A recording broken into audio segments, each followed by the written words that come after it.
encourage you all to stand up. And while you're standing up, I would like to ask you, have you experienced a miracle? Yes, wow, come on. So maybe some of you, you're here today and you're still waiting on your miracle, still holding on. Can I encourage you? Psalm 27 verse 14 says, "Wait patiently for the Lord. Be brave and courageous." Yes, wait patiently for the Lord. Kapatid, remember this. God sees you. He honors Him in worship and trust. So don't withhold your praise until the answer comes. Bring it now. Even in the waiting, this is the kind of worship that touches heaven. So let's clap our hands and praise God today. Praise God. Come on, let us clap our hands together. Hey!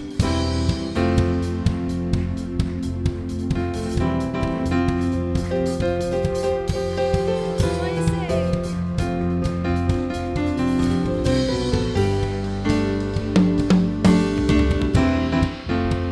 The endless possibilities are showing off your expertise. There's no one that compares to you, to you. You're breaking all the boundaries. Your promise our reality. You make us live and move like you, like you. Wanna say? Dance and come alive in the morning light. There's power when we do. Wonders every day tell the love that you do.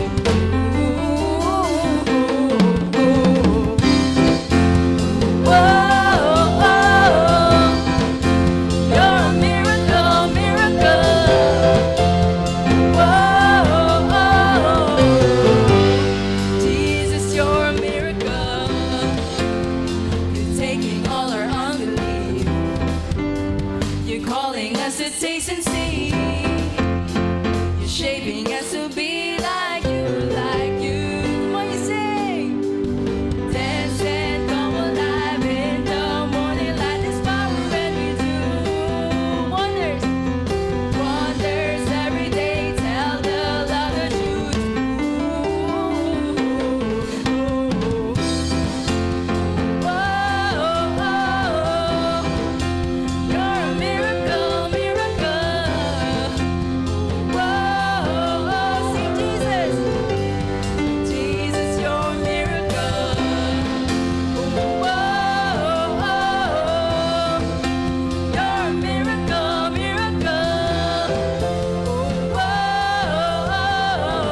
sa mga puso namin ngayon. Ikaw lang ang aming inaawitan, Panginoon. Ikaw lamang.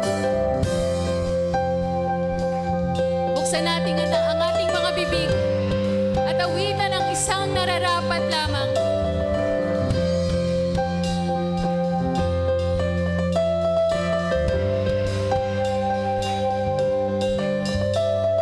Sa gitna ng kaguluhan, tinig mo ay hanap. Sa templo mong banal, may bagong kagalakan. Ang tanging mananatili ay ang iyong sinabi. Sa kataas-taasan, ikaw pa rin ang hari, Panginoon. Dakila at kailanman di mahinigitan, ang ngalan mo ay kaligtasan ko. Ang iyong kaharian, ang aking adhika, O Diyos na langit ko'y maghari ka. Sabay-sabay! Sa gitna ng kaguluhan, tinig mo ay hanap. Sa templo mong banal, may bagong kagalakan. Ang tanging mananatili ay ang iyong sinabi. Sa kataas-taasan, ikaw pa rin ang hari. Dakila at kailanman di mahihigitan, ang ngalan mo ay kaligtasan ko. Ang iyong kaharian, ang aking adhika, O Diyos na langit ko'y maghari ka.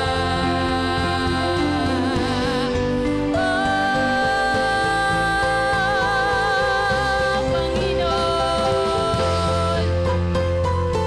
Yes, Lord. Awitin natin to. Sabay-sabay.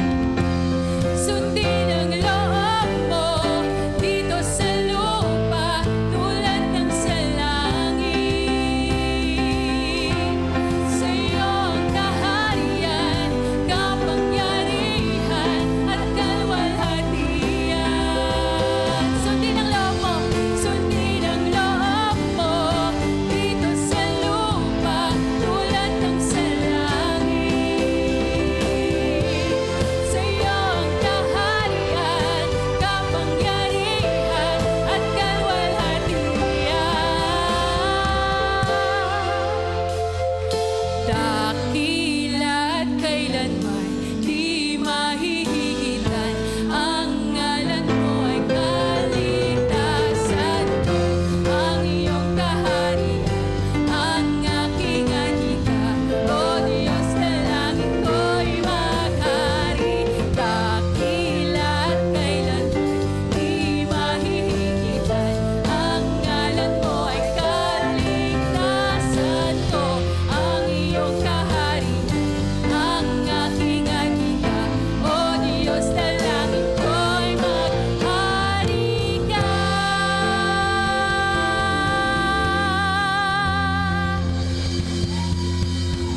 Yes, Lord.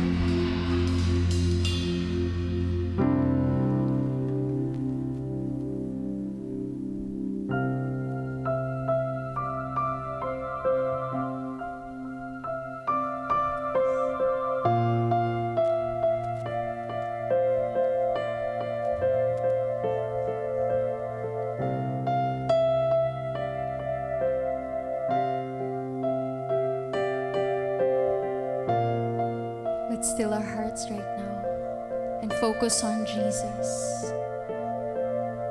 Let's focus on Jesus right now.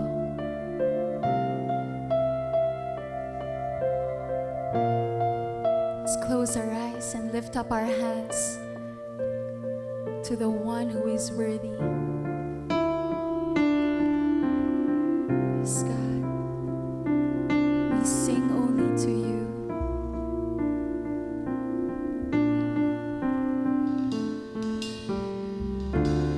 There is a valley, there we must walk, a place of silence where it feels we're all alone. Your voice of comfort we long to hear in times of trouble.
Yes, Jesus, we need you so much.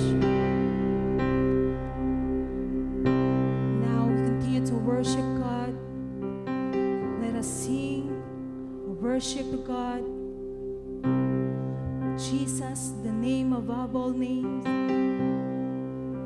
Oh, hallelujah.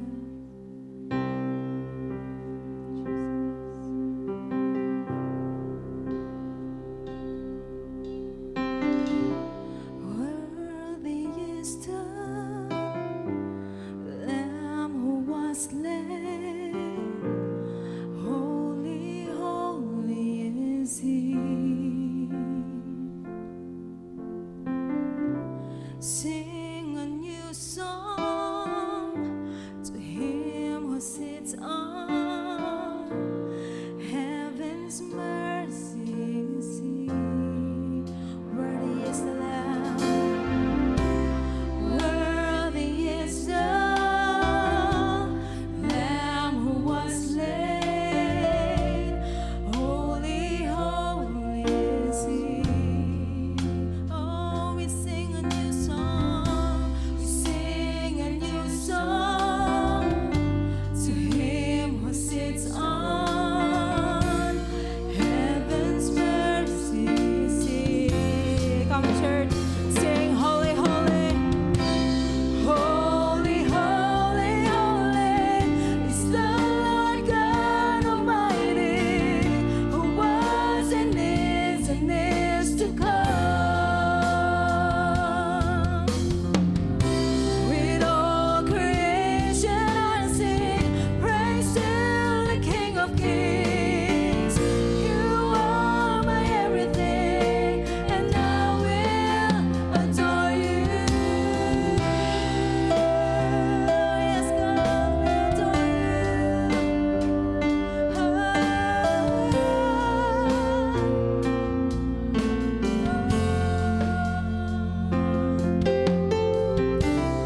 Clothed in rainbows of living color, flashes of lightning, rolls of thunder.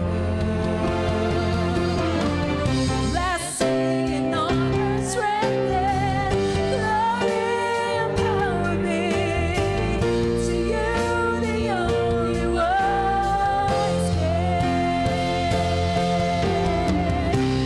Holy, holy, holy is the Lord God Almighty, who was and is to come. With all creation I sing praise to the King of Kings. You are my everything, and I will adore you.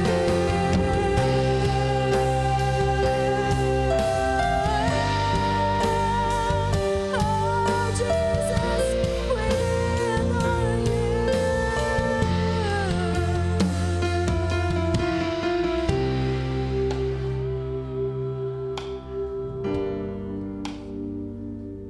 Come on, church. If you want to raise up your hands to give worship to God, you can do it now. Oh, we worship you, Lord. Oh, we worship you, God.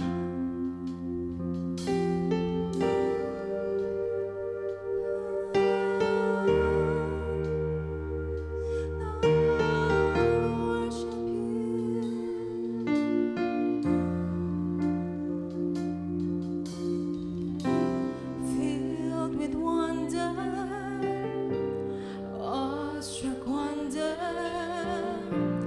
at the mention of your name. Come on, church, sing it out. Jesus, your name is power. Jesus, your name is power. Bread of living water, such a marvelous mystery.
Jesus.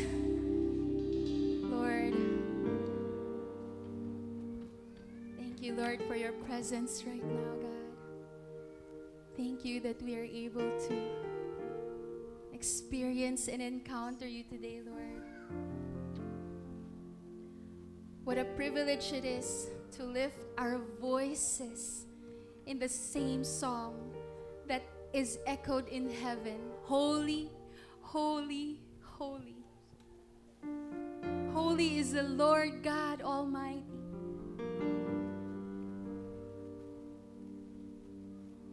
It's a response to who Jesus is. Isn't it, church? I just want to read Hebrews 12, verse 1 and 2. It has really resonated to me in the past week, and I would really love to share it to you. Therefore, since we have so great a cloud of witnesses surrounding us, laying aside every weight and the sin which so easily entangles us, let us run with endurance the race that is set before us, fixing our eyes on Jesus. Let me say that again. Fixing our eyes on Jesus, the author and perfecter of our faith, who for the joy set before him endured the cross, despising the shame, and has sat down at the right hand of the throne of God. I just want to emphasize that again. Fixing our eyes on Jesus. Don't stop. Keep fixing it. Don't stop looking at Jesus. Focus your eyes on him. That no matter what you're going through, no matter what's behind you, beside you, whatever it is, fix your eyes on Jesus, church.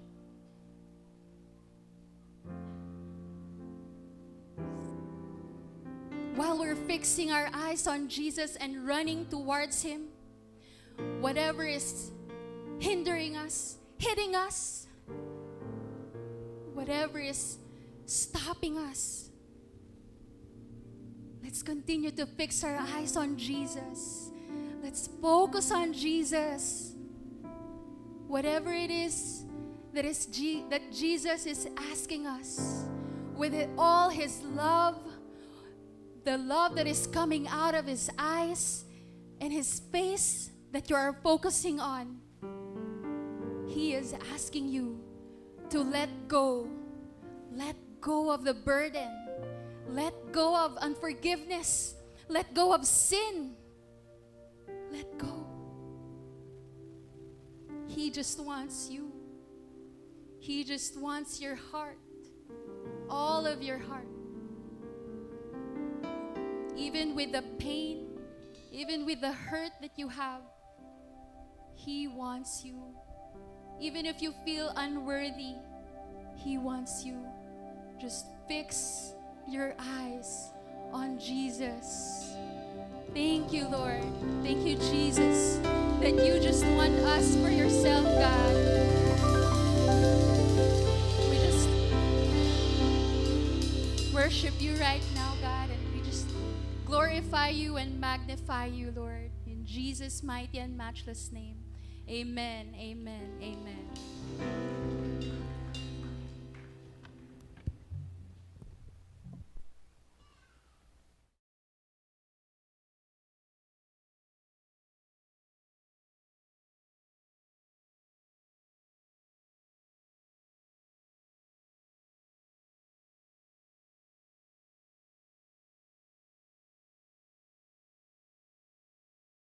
Good morning, church. Welcome to Victory. We do two things here. We honor God and we make disciples. So we have few announcement and updates lang po tayo regarding on what's going on sa ating simbahan dito sa Mangaldan. So first, Building Beyond Project. Ongoing pa po ang ating Building Beyond Project. If you have the heart to support and support this project po, nasa likod lang po si Ate Jean. Please don't hesitate po to approach Ate Jean. Nasa likod lang po siya, or si Joy Aquino po for Manawag. Sila po ang ating finance admin. And second, please mark your calendar. This coming April 12 po, ayan, mangyayari na po ang ating Discipleship 2025, Deeper Together.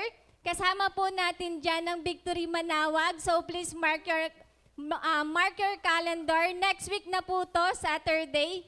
So, from 9 a.m. to 2 p.m. po ito. For the registration, nasa likod lang po si Bernard, 300 pesos lang po. Kung ikaw ay Victory Group Leader, intern, or tapos na po sa Discipleship Journey Class, so pwede ka na pong magpa-register sa likod. Limited slot lang po to, then pa-reach na po natin yung number ng limited slot lang po to, pa-reach na po yung number. So, pag hindi ka pa po nakakapag-register at VG leader ka, intern ka, or tapos ka na ng Discipleship Journey Class, so naghihintay na po sa'yo yung slot dyan. Kay Bernard po, nasa likod lang po siya. And then third, Victory Weekend po, this will be on April 17. So 8 to 5 p.m. po to.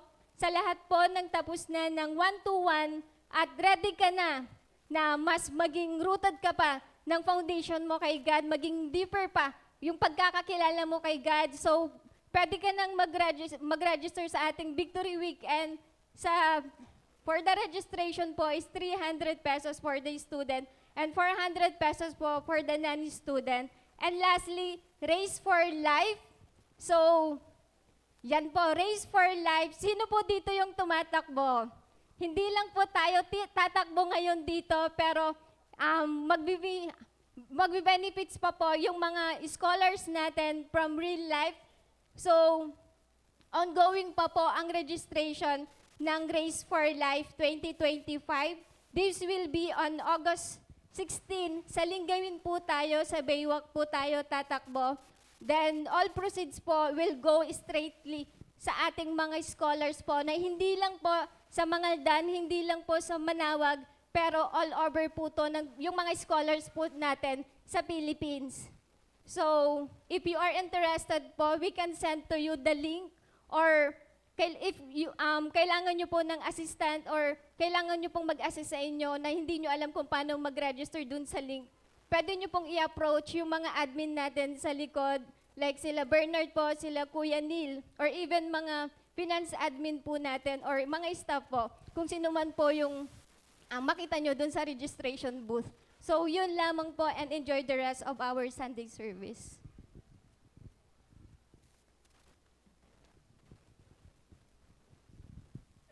Okay, hello, good morning. Hello, good morning po. Pakisabi dyan sa katabi mo, what a wonderful Saturday. Napakaganda po ng araw na ngayon, no? Okay, pero hindi po Sunday ngayon, Saturday po, no? Okay, so ako nga parang nagugulat pa ako, no? Pero sanay-sanayan lang yan dahil bukas wala pong kuryente. Yan, that's why, okay, napaaga po ang worship natin, no? Okay, speaking of worship, okay, I just want to encourage everyone that this our tithes and offering is our act of worship also. Amen? So let me encourage you in our text for today. Okay, in Malachi chapter 3 verse 10, it says here, "Bring the whole tithes into the storehouse, that there may be food in my house. Test me in this, says the Lord Almighty, and see if I will not open the floodgates of heaven and pour out so much blessings that there will not be room enough to store it." Amen. Grabe. Ito po ang isang pangako ng Diyos na tinutupad niya. Okay, lahat naman ng pangako ng Diyos ay tinutupad niya. Pero ito, may test po dito. Subukan mo ako, sabi ng Diyos. Okay, there are 6 important praise in this word, in this Bible verse. Unang-una dito, ang sabi niya dito, the whole tithe. Okay, kailangan po, dalhin po natin buong buo yung 10% po natin na para kay Lord. Saan natin ilalagay? Doon sa storehouse.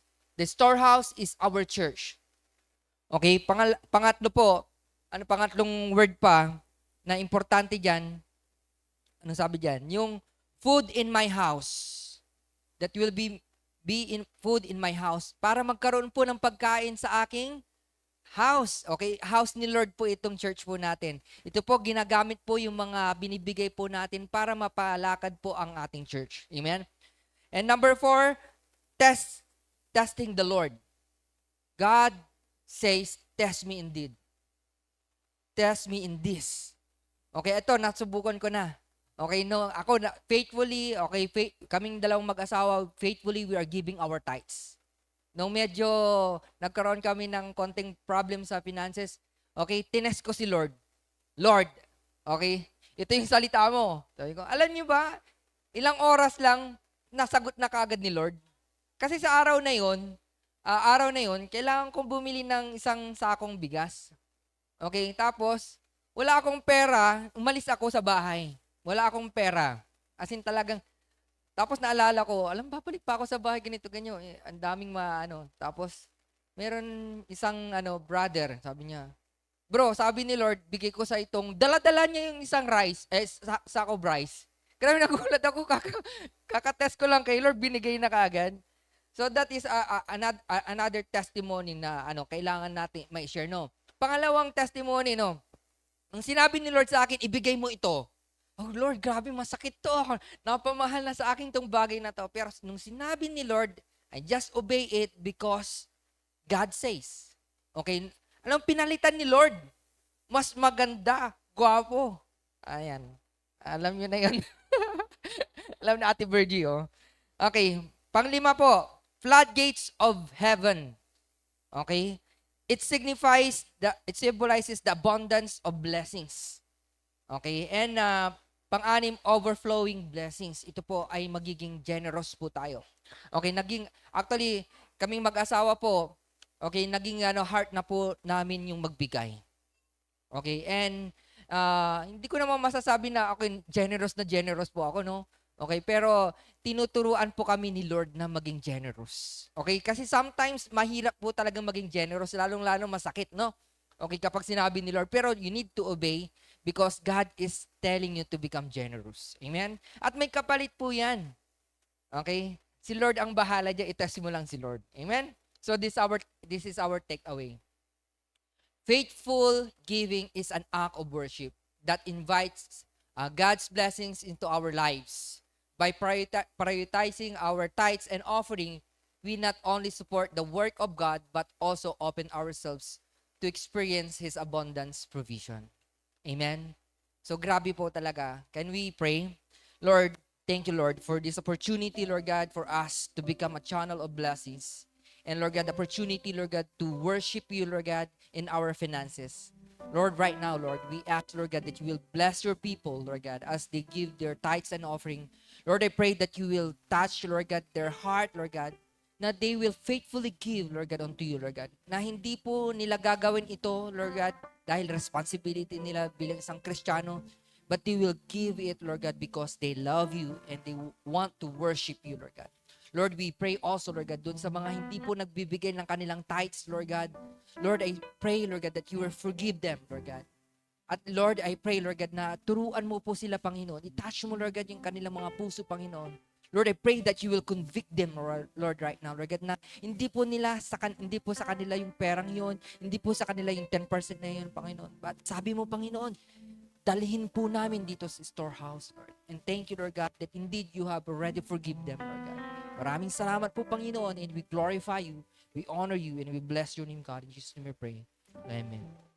May tatlong paraan tayo na makabigay. Una, we have our tithes and offering box there.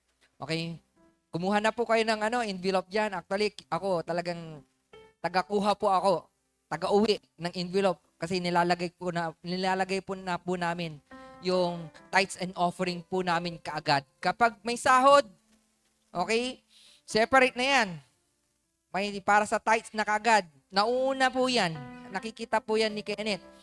Yan, nilalatag ko na. Actually, ako taga-kuha po ng namin, sahod namin. Binibigay ni Mrs. Ako nagkakamada. Okay, may envelope po yan. At unang-una po yung tithes and offering. Mayroon na po yan. Okay? Hindi po ako nauubusan yan kasi ako pong taga-kuha. At the same time, nakakapagsulat na kaagad din ng ating prayer request na pinagpipray po yan every Thursday. Amen? Okay, pangalawa, we have our GCash account. Okay, pa-screenshot po yan. Save po natin. Ina-upload po yan. Hindi po yung parang ginanyan. Tapos, kasi nasubukan ko na rin po yan. Ina-upload po yan doon sa GCash. Pangatlo, we have our online banking through Metrobank and BPI account. Okay, smile as you give and God bless everyone.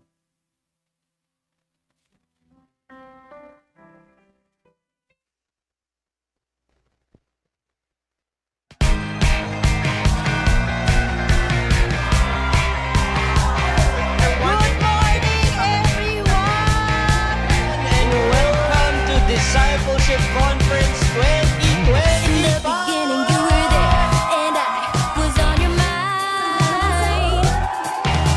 And even through the darkest night, I can't.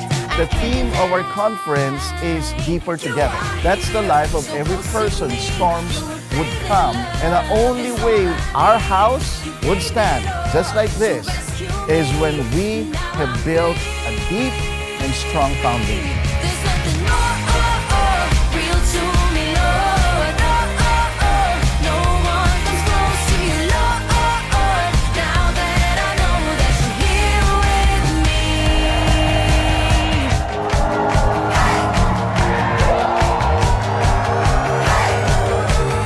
Gonna shout, I'm gonna shout.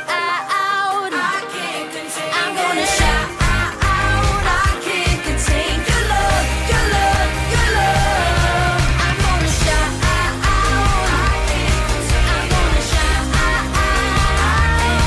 I'm gonna shout,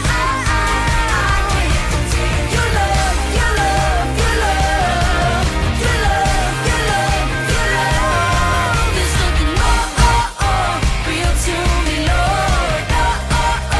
No one comes close to you. Now that I know that you're here with me, you're here with me, here with me.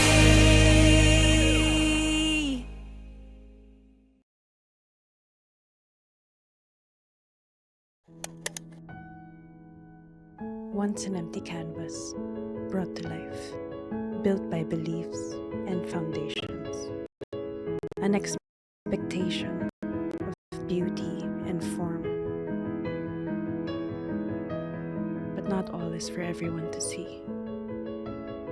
The discipline, the repetition, the strokes, the overflow. In the end, only for him to see. Rhythms of grace. Morning, everyone. Welcome to our Saturday, very rare Saturday service. And we are now ending our series, Rhythms of Grace. Napakaganda nung series natin because it talks about, pag sinabi kasi nating rhythm, bawat buhay ng tao kasi mayroon kanya-kanyang daloy. Yung iba mabilis, yung iba mabagal. Di ba yung iba nauuna, yung iba siguro feeling nila yung rhythm kasi is parang nahuhuli na sila sa buhay. Pero pag sinabi kasi nating rhythm of God's grace, it talks about yung overflowing na rhythm ni God sa buhay natin. Gusto ba nating pumasok doon sa flow ni God or doon sa gusto nating buhay? Alright, kaya napakaganda nito. Kung na-try nyo na, di ba, kung gumawa kayo ng artworks, tapos ginanon nyo lang, pero nag-enjoy kayo, yun yung rhythm na meron kayo. Pero kung makikita natin yung rhythm ni God, it's perfect rhythm for us. Pero kailangan lang din nating hanapin yun. Kaya meron tayong mga tatlong pinag-uusapan, week 1, week 2, week 3, para makuha natin paano ba pumasok dito sa rhythm ni Lord. Pero bago yun, ayan, meron akong gustong tanungin sa inyo. Kapag may problema ba kayo, ano yung madalas nyong gawin? Meron ba kayong problema ngayon? Siguro yung iba meron, yung iba iniisip ko pa baka bukas darating yung problema ko. Pero kapag may problema kayo, ano ba yung madalas nyong gawin? Magipapakita ko mga picture dyan. Yung first picture, ito ba yung madalas nyong gawin kapag may problema kayo? Nagbabakasyon kayo? Di ba? Pumupunta kayo sa kung saan-saang lugar, tas diyan kayo pumupunta. Or, ito naman yung ginagawa nyo. Sikreto yung mga taong yan. Oh, next picture. Ayan, or yan yung ginagawa nyo. Kumakain kayo. Ano yung mas gusto nyong piliin dyan? Di ba? Yung nagbabakasyon ba kayo kapag may problema para kahit papaano matanggal yung problema nyo, or kapag may problema kayo, ayan yung pipiliin nyo. Ayan, hindi ko po lahat kinain yan. Baka akala nyo kinain ko po yan. Hindi po. Okay, pero ganyan ba yung ginagawa natin kapag may problema tayo? Kasi ito na yung usually default ng generation natin. Kapag may pinagdadaanan, bawag bakasyon, correct? Kapag may pinagdadaanan, kakain na lang. Pero kawawa naman yung iba. Kapag may pinagdadaanan, wala na ngang pera, wala pang bakasyon, wala pang pagkain, ano nga abutin mo? Fasting.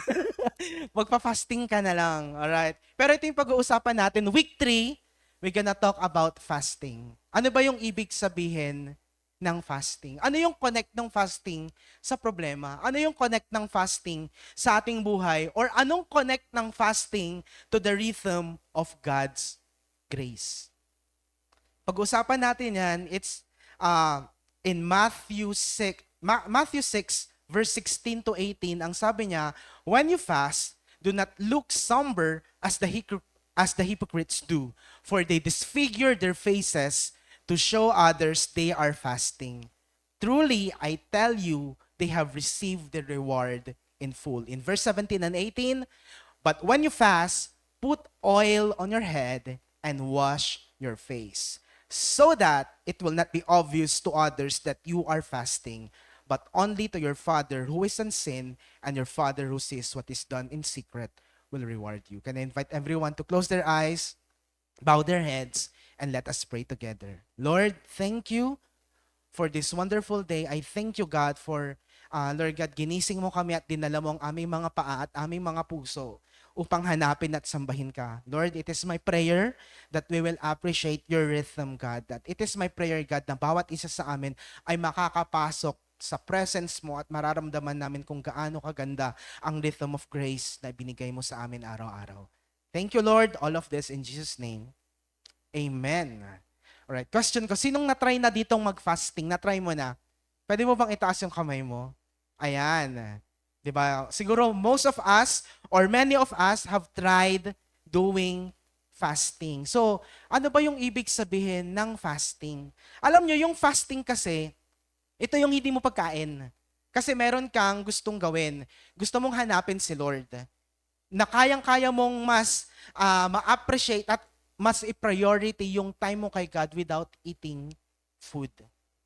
Pero, alam nyo ba, fasting, siguro napaka-uncommon today. Hindi lahat ginagawa yan. I don't know if the parents are also teaching their children to do fasting. Baka, hindi pa kaya, no? Pinagda-diet na lang siguro yung mga bata.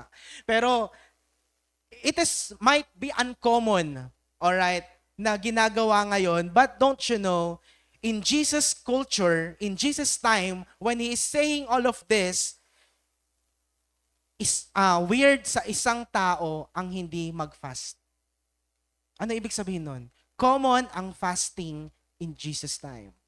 At matatawag kang weird if you are a religious person pero hindi ka nagpa-fasting. Tapos, thousands of years ago, now baliktad. Diba? Hindi common ang fasting. Common yung pag may problema ka, ang ginagawa mo ibang bagay, hindi ka magpa-fast. But I just wanted to emphasize what is a biblical fasting. It says here, biblical fasting is a voluntarily abstaining from food and sometimes drink for a specific period to seek God's guidance and draw closer to Him. Because it is a very common way to connect with God. Alright, even today, even in the past and even today, ito yung ibig sabihin ng biblical. Kasi may fasting tayo para pumayat lang. May mga ganong bagay. Pero pag sinabi nating biblical fasting, it is a voluntary, alright, abstaining, not eating food, and even sometimes drink for a specific period para hanapin mo yung guidance ni Lord at para mas lumapit ka sa Kanya. Fasting is mentioned throughout the Old and New Testament, often associated. Pag sinabi nating fasting, ito yung mga kasama niya: prayer, repentance, and seeking God's intervention in times of crisis. Nagfa-fast ang mga tao dahil meron silang pinagdadaanan sa buhay. And this is their common response in seeking God. Siguro yung iba sa inyo, nalaman na lang yung fasting, kagaya ko siguro dati, tuwing January, tuwing July, kasi meron tayong annual at mid-year prayer and fasting. Na doon na lang natin nalaman na, nagpa-fast pala yung mga Kristiyano on this specific time. 1 week, ganyan, di ba? Yung iba 4 days, 5 days, yung iba umaabot ng 2 weeks or 30 days. Pero malalaman natin dito na ang fasting, it is a very common actions of people na may mga pinagdadaanan para mas makilala pa nila at mas lumalim ang relationship nila kay God. And I just wanted to focus on these very few verses in Matthew. Matthew 6. Actually, ang Matthew 6, it is very kilala sa sermon ni Jesus Christ. Dito unang nag-sermon si Jesus, tinatawag din itong Sermon on the Mountain. At tatlo nga yung bagay na binigay ni Lord dito. Una, yung giving. Pangalawa, yung praying. At pangatlo, yung fasting. Alright, so kung matatandaan nyo, yung week 1 natin talks about giving. Week 2, it talks about praying, and this one around, ito yung pangatlong pinipreach ni Jesus Christ on the mountain, it talks about fasting. At meron siyang sinabi sa mga tao, dahil common nga sa mga tao yung pagfa-fast noong unang panahon, binigyan niya, 'di ba, ng guide yung mga tao at ng puso yung mga tao. Paano ba dapat mag-ayuno? Paano ba dapat mag-fast ang isang tao? At we can also apply it today in our lives. If you are that person na meron kang mga pinagdadaanan sa buhay mo at hindi mo na alam yung gagawin mo, maybe this word is for you and might God could, restore something in your life. At sabi nga ni Jesus dito in Matthew 6, verse 16, ayan, when you fast, do not look somber as the hypocrites do, for they disfigure their faces to show others they are fasting.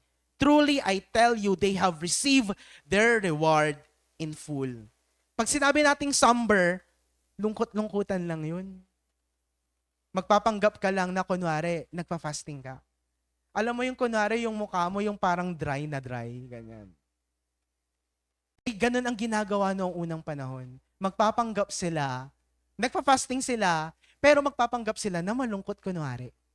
At anong tawag sa kanila? Hypocrites. Because they are doing it for other people. They are fasting kasi meron silang gustong i-impress. Gusto nila malaman ng buong tao na, nagfa-fasting pala siya. Nakikipag-usap pala siya kay Lord. But Jesus is saying, when you fast, do not look somber as the hypocrites do. Alright? And sabi niya, truly I tell you, they have received their reward in full. Fasting is something that was corrupted by the hypocrisy of the religious people during Jesus' day.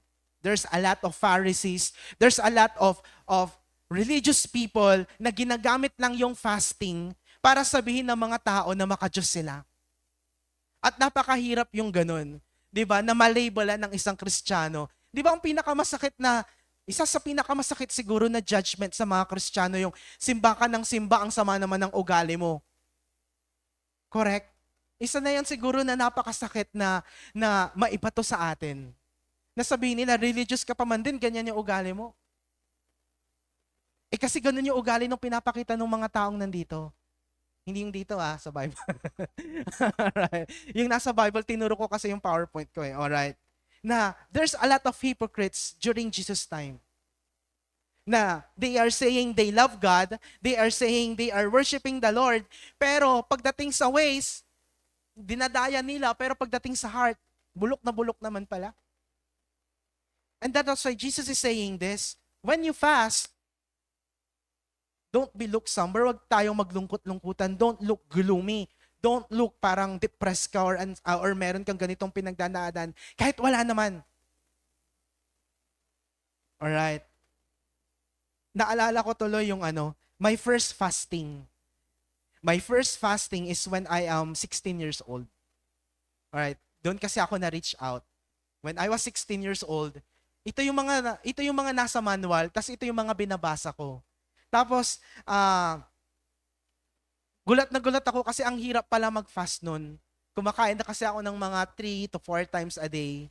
Tapos biglang ang sinabi ko kay Lord nung 16 years old ako, okay Lord, ang gagawin ko, 1 meal a day. So 1 meal. So for 7 days, 1 meal lang yung ginagawa ko. Nung first year ko, hindi ko masyadong naiintindihan bakit ako nagfa-fasting. Sabi ko kasi ginagawa ng mga kaibigan ko, so gagayahin ko na lang. Pero ang nakakatuwa kasi dito, naalala ko, nung nagpa-fasting kami, minsan hindi naaabutan yung prayer sa church. Kaya yung mga iba kong mga kaibigan, nagpe-pray na lang pagka-uwi nila, tapos sa plaza sila nagpe-pray. Sabi ko, paano nyo nagagawa yun yung sa plaza? Nagpe-pray kayo doon. Tatago sila doon sa isang sulok, tapos doon na lang sila nagpe-pray together. At doon ko na-appreciate na yung fasting, hindi lang yung hindi ka kumakain. Pero nagpe-pray ka rin together. May mga tao ka rin palang pwedeng makasama at pwedeng mag-pray sa'yo. So, after nun, di ba, tuwang-tuwa ako. Sabi ko, uy, parang pumayat ako na after 7 days. Di ba yung mga intentions mo dati, ganun lang eh. Parang mag-fasting ka, okay, may benefits kasi ako. Pero habang tumatagal ang panahon, mas nare-realize ko na dati, ginagawa ko lang siya, it's because it's our culture in the church. Pero habang tumatagal, you will realize na fasting is very important, that a lot of people in the Bible fasted. Even the whole nation during Jesus' time and even in David's and even in Moses' time fasted, and God came for their rescue as well. If you remember Jonah, ayaw niyang sumunod kay Lord kasi sabi ni Lord sa kanya, pumunta ka sa Nineveh at sabihin mo sa kanila yung destruction.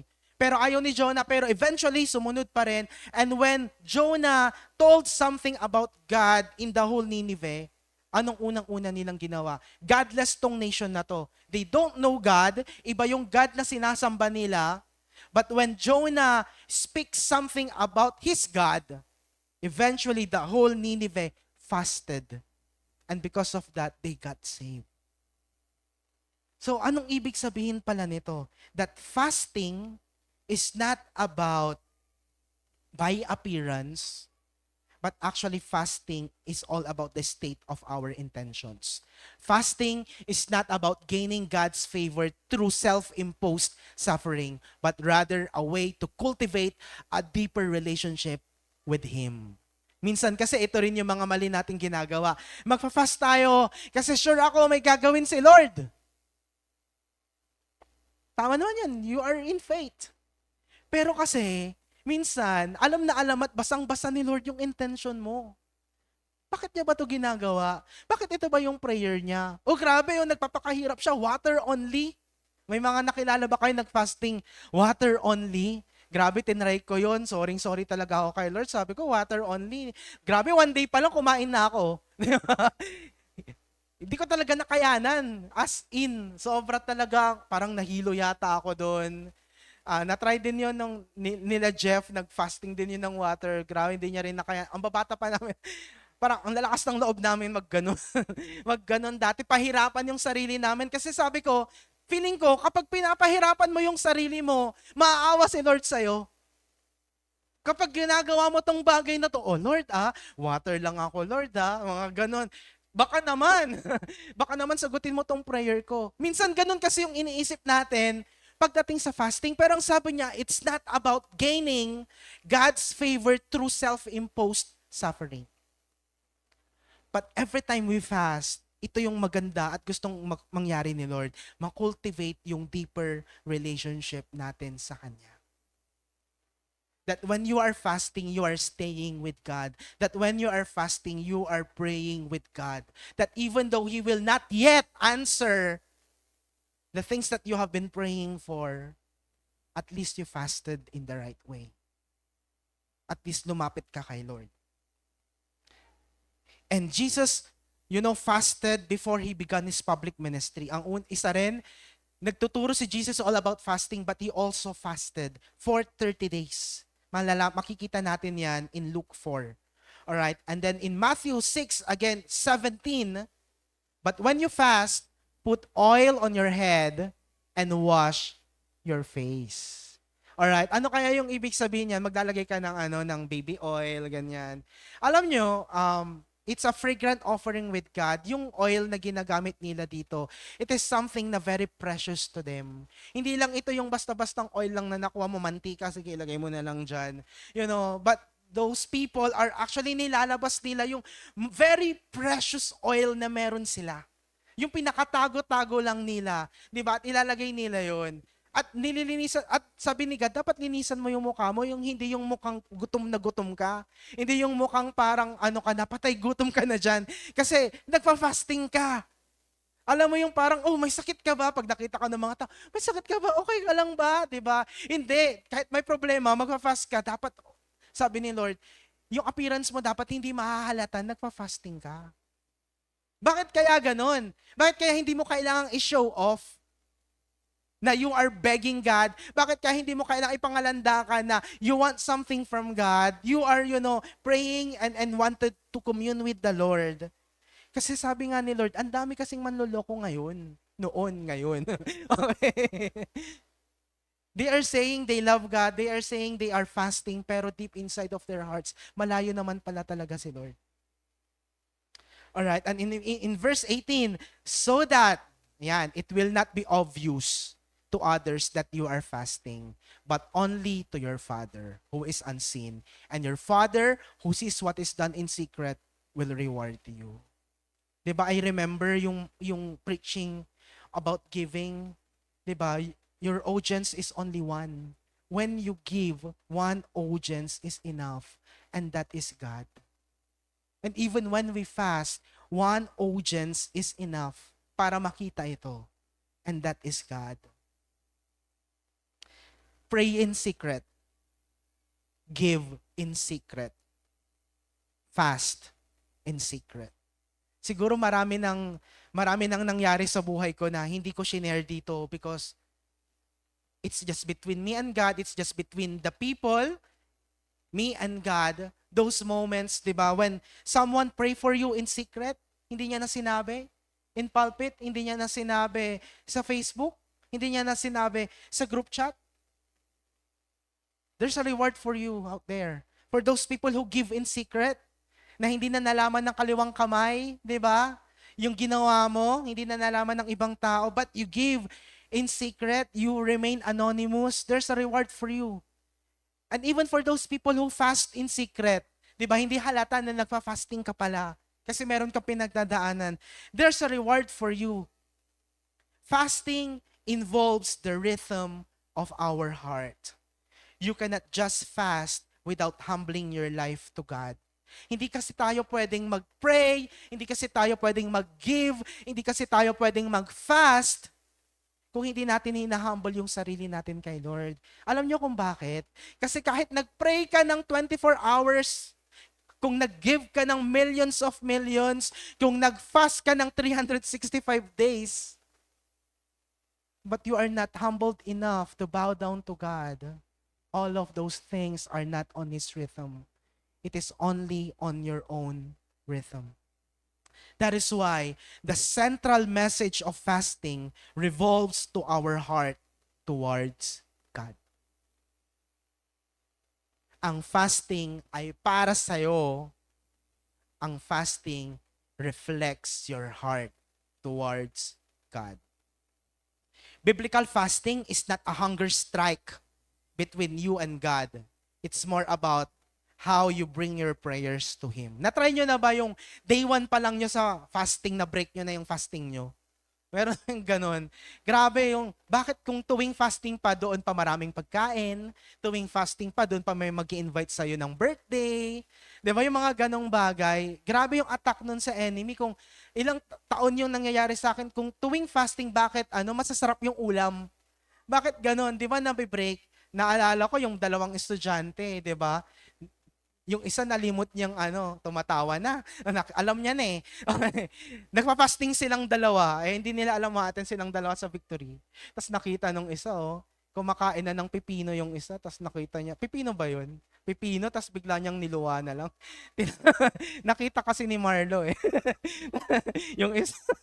Okay lang yun. Ano naman, hindi naman harmful to. Di ba? Si Patrick yun eh. Pero bata pa sila noon. Okay, bata pa sila noon, grade 12.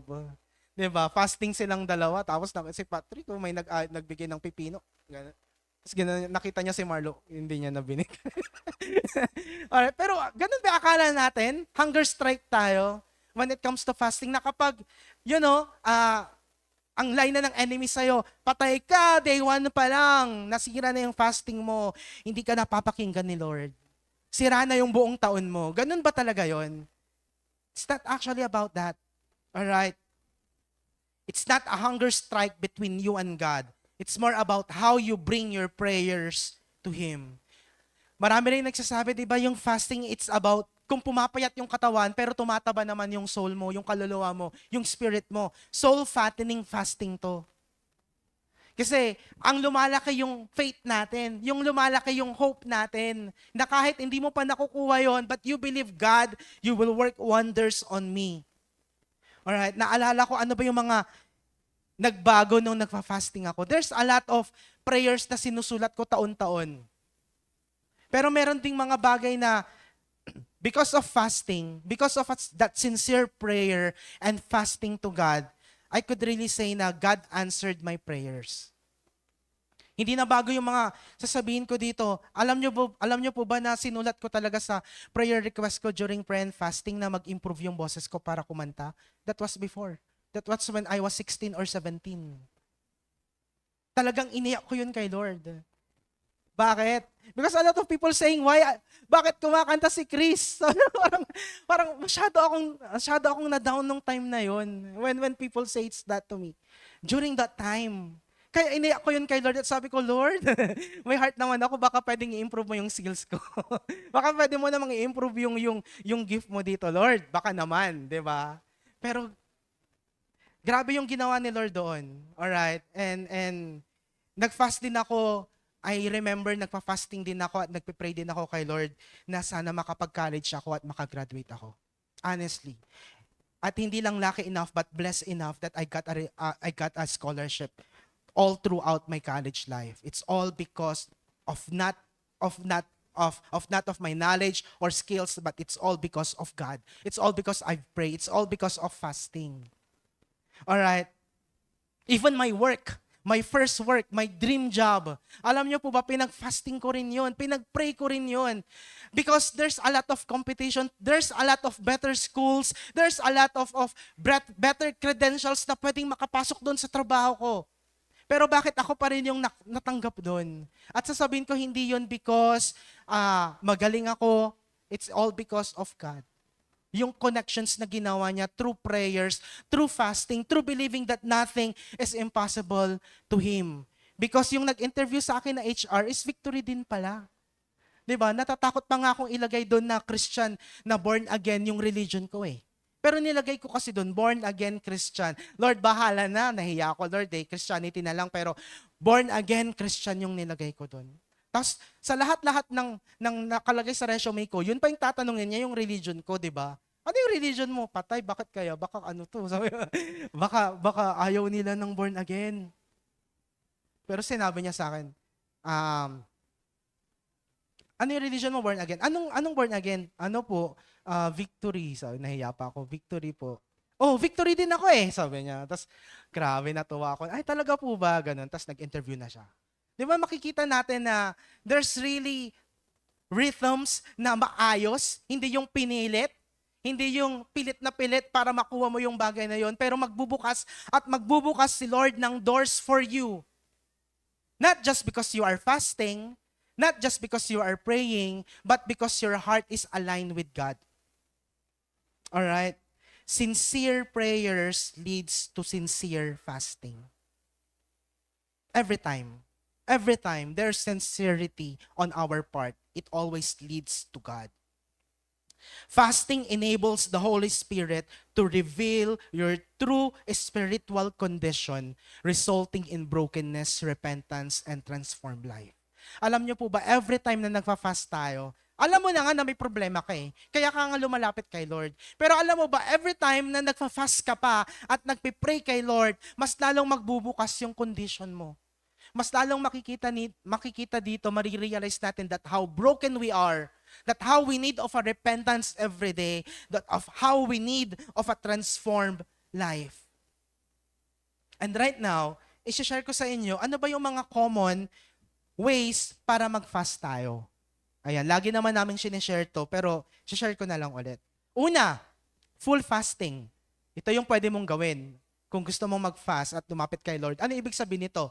Abstaining from all food and drinking only water. Ayun yung sinasabi kong water only. Ayan. But if you are sincere on that, consult a doctor first, alright? Para makita at ma-check din. Especially not recommended for pregnant women. Alright, kailangan pa rin natin ng wisdom about this. Full fast. If you are really on that desperate situations, David do this. There's a lot of people in the Bible do this. Diba? Jesus, ginawa niya to. Abstaining from all food, or yung absolute pa nga yung iba eh. Drinking only water. Next, partial fast. Reducing the amount of food eaten or restricting yourself to specific types of food. Ayan yung 2 times a meal lang, yung kakainin mo, one meal a day, yan lang yung kakainin mo, then yung ibang, isang part doon ng pagkain mo, hindi ka nakakain. Kunwari, kakain ka lang ng almusal, tapos lunch, tapos hindi ka nakakain ng dinner. Or kakain ka lang ng dinner, hindi ka kakain ng almusal, at ng lunch, yan yung possible nung partial fast. Pwede rin dyan pumasok yung fruits only, alright. At sinabi natin dito, parang ayan yung Daniel's fast, na fruits lang yung hinakain niya. And then liquid fast, consuming only liquids such as juice and broth. Naalala ko dito, may batch ng estudyante na nagtatanong sa akin, parang mga 3rd day na to. Sabi nila, Kuya Chris, yung 1 meal a day ba, umiinom ng tubig yun? Sabi niya, oo, sabi ko, bakit? Kasi hindi po kami umiinom eh. Akala nila, yung 1 meal a day, hindi kasama yung tubig doon. Sabi, paano kayo nabuhay? Diba? Uminom kayo ng tubig. Okay. May tubig lagi yon. Kahit 1 meal a day, mag-water kayo. Inom pa rin ng water. Okay. At ito naman yung liquid fast, consuming only liquids such as juice, vegetables, juice, or broth. And then, there's also one kind of fasting, intermittent fasting. Hindi ito yung pag-diet na uso ngayon, alright? Abstaining from food for set hours of the day or week, specific days of the week. Ayan, meron tayong ganyan na pagpatak ng 6:00 ng gabi, hindi ka na pwedeng kumain kasi kakain ka na lang ng 6 a.m. Ganon, hanggang 12 p.m. May mga ganong, but you can do whatever fasting that leads to repentance, in seeking the Lord. Binigay ko lang kung ano yung mga common ways ng fasting na ginagawa natin as a movement. I am telling you, fasting is difficult. Physically and spiritually, there are attacks. Sobrang hirap. Yung first day mo pa lang, sobrang magbabago yung pakiramdam mo. There are also magbabago yung mood mo. Pwedeng maging magagalitin ka, pwedeng mas magiging, irritable ka kasi gutom ka nga. You are not you when you are hungry. But that's not actually the cause or the point why we are doing fasting. Every time we do fasting, church, ang ibig sabihin nun is we wanted to seek the Lord deeper. We wanted to hear from Lord in a deeper way. At siguro meron sa inyo dito, alam nyo, habang nagpa-fasting, may mga dumarating na answered prayers. Na-try nyo na ba yon?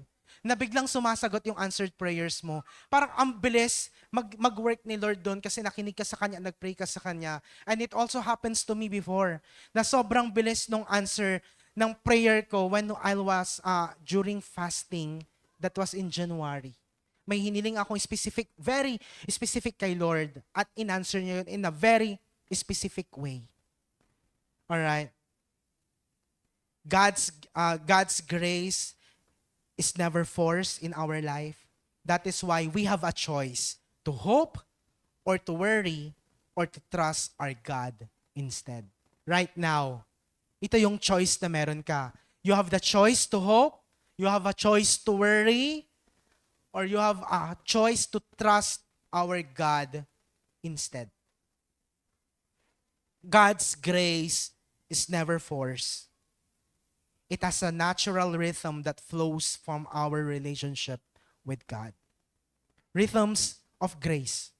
Rhythms of God's grace when it comes in giving. Rhythms of God's grace when it comes in praying. Rhythms of God's grace when it comes in fasting.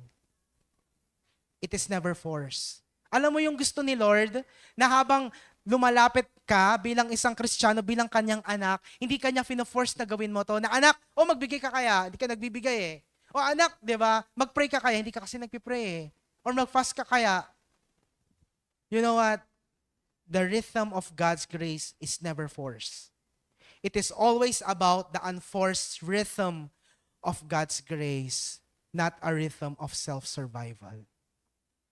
Baka kasi nagsisimba ka na lang para mag-survive. Baka na lang kasi kumo-connect ka na lang sa victory group para mag-survive. At siguro yung iba sa atin dito parang survival na lang everyday. Yung parang araw-araw, parang you need to survive. You need na parang kailangan mo pang i-promote yung sarili mo or kailangan mo pang parang prove yourself to others.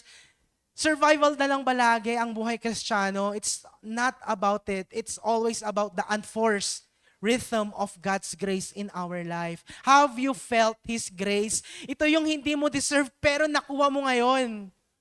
Ito yung mga bagay na kahit ang dami nating mistakes na ibigay pa rin ni Lord. This is His grace. We never deserve this pero nakuha mo siya at nararamdaman mo siya ngayon sa buhay mo. Sana hindi natin i-take for granted itong bagay na to, that God wanted us to be on His presence. God wanted us to rely on His plan, not on our plans. That's why binigyan niya tayo ng 3 pwede natin gawin. Bilang Kristiyano, pwede tayo mag-pray lagi. Bilang Kristiyano, we could, give always, because giving is not actually, losing something. It's always about gaining something. And then the third one, hindi siya common, pero Jesus is still commanded this. Jesus is still teaching this, all about fasting. Kaya mo bang mas i-priority si Lord kaysa sa ibang bagay? Kung ikaw nga nanonood ng movies at ng series ng buong gabi, nang hindi kumakain, natatapos mo yun lahat. Dinedicate mo yung oras mo dun. Parang fasting yun. Pero bakit hindi natin maibigay kay Lord? Alright. Meron akong picture. May picture dito eh. Next picture. Ayan. Akala kasi natin ganyan yung buhay natin. Yung plano natin. Straight. Ang daling pumunta dyan. 'Di ba? Kapag may trabaho na ako, bibili na ako ng laptop. Kapag may trabaho na ako, bibili na ako ng iPhone. Kapag pang trabaho na ako, bibili na ako ng kotse. Alam mo yung ganun kadali. Feeling mo lang. Pero pag pumunta pala tayo at pumasok tayo sa plano ni Lord, hindi siya straight line. Marami tayong aakyatin, marami tayong babagsakan, maraming mga stopover. Pero ano yung pagkakaiba niyan? Ano yung pagkakaiba ng plano mo na akala mo sobrang dali? Sobrang daling makuha over God's plan. Kapag yung sinunod mo yung plano mo, posibleng hindi mo yan mapuntahan. There's a chance na hindi mo mapupuntahan yan because God is absent. He's never present. You might be there, but eventually, malalaman mo na yung success na nakuha mo is not worth it because God is not there. Pero ito yung plano ni Lord, tapos minsan dito tayo nagko-complain. Bakit sobrang lubak-lubak? Bakit sobrang bagal? Bakit sobrang daming effort? Bakit Lord nasa taas na bigla na namang bumagsak? Ang question ko lang dito, when we are on this plan ni Lord sa buhay natin, are we willing to go to His rhythm? Are we willing to go inside of His grace? The rhythm of grace talks about rest. The rhythm of grace talks about solace from God. Ang question ko lang, church, are you on rest? Nakakapagpahinga ba talaga yung totoong ikaw kay Lord? Or sobrang gulo na lang ng buhay mo? Kapag may problema na, shake ka na, hindi ka na makakapagpahinga kay Lord. When life is too heavy, maybe it's time to pray and fast. Maybe it's one way of God's calling us. Go back to the natural rhythm. Go back to the original plan that I have given to you. Practice these three. Practice a generous way of living, of giving. Practice prayers, praying in secret, and also practice fasting. Do this in secret and worship the Lord with all of your heart. Because there's a wonderful verse in Matthew 11, as I end, 11:28 to 30. I'm just gonna read in Message translation. Jesus is saying, are you tired? Worn out on religion? Come to me, get away with me, and you will recover your life. I will show you how to take real rest. Walk with me and work with me. Watch how I do it. Learn the unforced rhythms of grace. I won't lay anything heavy or ill-fitting on you. Keep company with me, and you will learn to live freely and lightly. Could I just all stand up and let us just pound on this verse? His grace always leads to rest. Kung makikita nyo kasi, tatlong bagay yung pinapound natin all throughout the series. Laging may action. Una, giving, action yun eh. Praying, action pa rin yun eh. Fasting, action pa rin yun eh.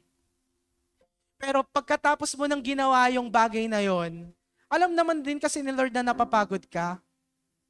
Alam din kasi ni Lord na nakakapagod din talaga minsan mag-pray, nakakapagod mag-fast, nakakapagod mag-give. Kaya sabi niya, di ba, are you tired, burn out? Burn out on religion? He's saying, come to me. Get away with me and you will recover your life. And He will show you real rest. Maybe ito yung kailangan natin ngayon. Sa mga taong hindi na alam kung ano yung totoong pahinga, may I just invite you to the presence of God today. May I just invite you to feel the presence and the power of God giving us rest today. Those things are important, but God wanted us to take real rest, to go to His rhythm. Could I just close our eyes and we pray and we will worship the Lord.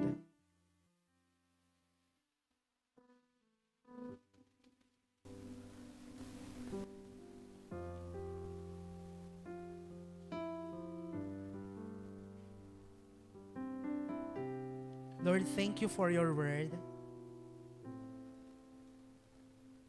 Help us, God, to take that deep breath, to experience your Spirit, to fill us over and over again. That, God, you are our real rest.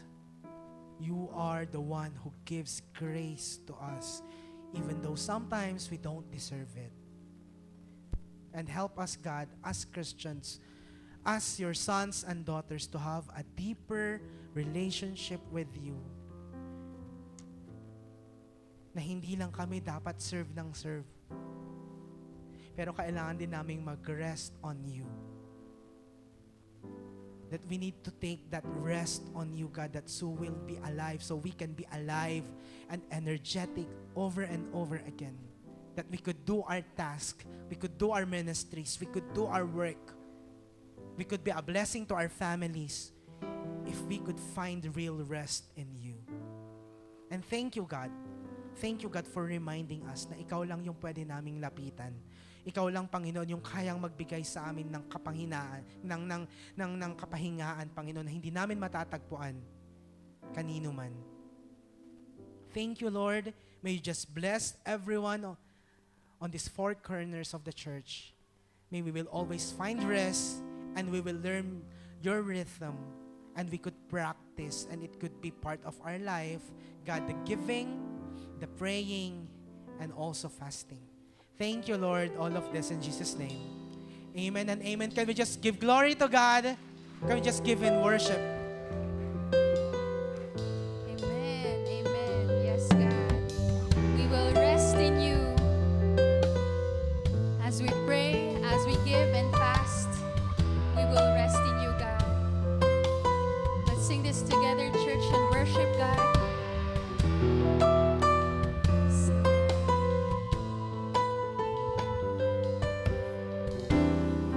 Your crosses are way to the Father's arms.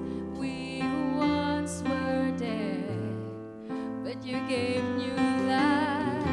Holy, chosen, called to bear your light.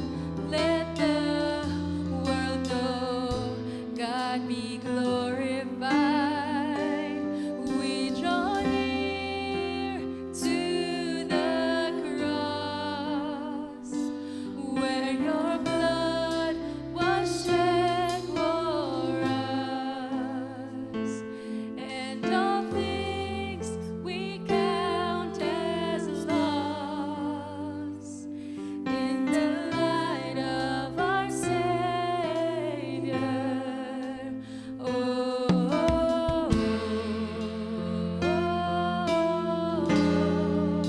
Let's sing it out, church. Your crosses are way to the Father's arms. We once were dead, but you gave new life. Holy, chosen, called to bear your light. Let the world know God be glorified. We draw near to the cross where your blood was shed for us, and all things we count as loss in the light of our Savior.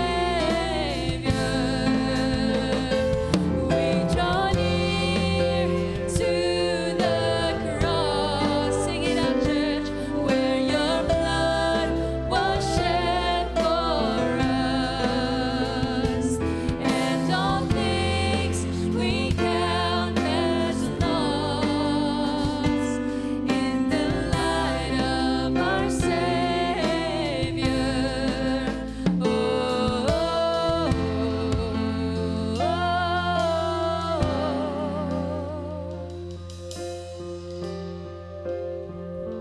Sing this to our God. Lift up our hands to Him right now. Because when He has set us free, we are free indeed by faith. When we declare it and we believe it in our hearts, He has set us free indeed. Let's sing it, church. Yes, God.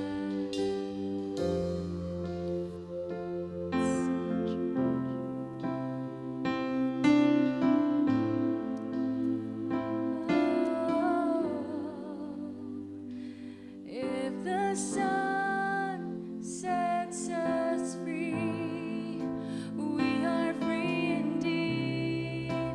We are free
God.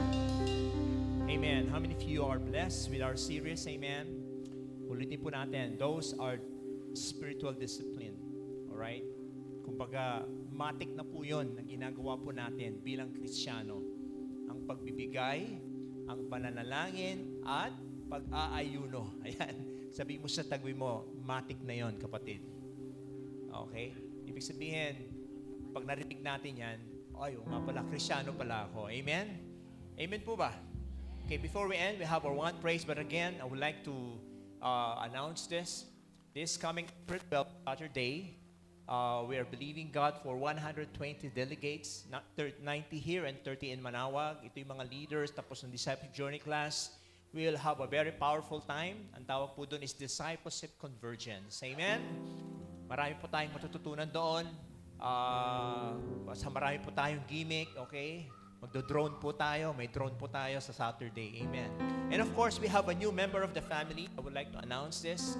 Please pray for us. Somebody donated an LED wall to us. Amen. So, hopefully, by next week, meron na yan, okay? Mas malaki pa ho dito sa puti. So, wow. Ang problema nga lang, yung kuryente po natin. Amen. Okay? Hanggang ngayon, wala pa ho tayong electric bill. Sana Lord, libre na. Okay. So, ganun po talaga. Kasi bagong building, it will take 5 months.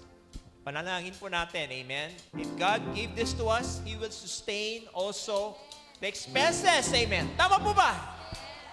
Okay. Kaya ako, hindi na po ako nasa-surprise. Okay? Tinimbrihan na po ako. Okay? So again, I really want us to be excited this coming Saturday, and by next week, balik po tayo sa regular services, alright? So, itong service po natin, na-record po ito, okay? Ipo-post namin yan eksakto Sunday, bukas, 9 o'clock. Kung may mga nakamiss ng service, meron pa rin tayong online service. Amen? God bless everyone.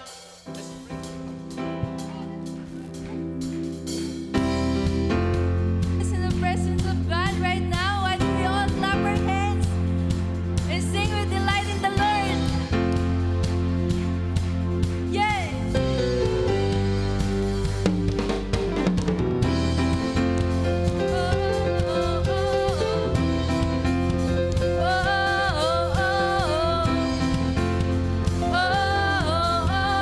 One to sing. The endless possibilities are showing off your expertise. There's no one that compares to you, to you. You're breaking all the boundaries. Your promise are reality. You make us live and move like you, like you. Come on, you sing that. Dance and come alive in the morning light. There's power when you do. Wonders every day tell the love that you do. Come on, ready? Whoa, you're a miracle, miracle.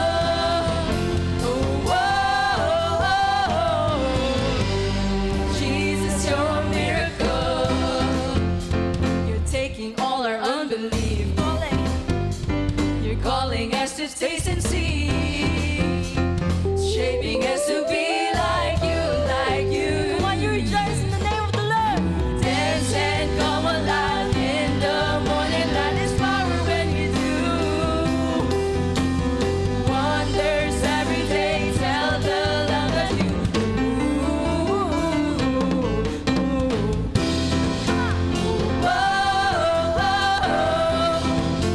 You're a miracle, miracle.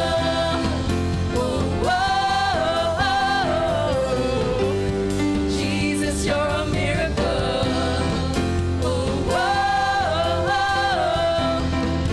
You're a miracle, miracle. Sing Jesus. Jesus, you're a miracle.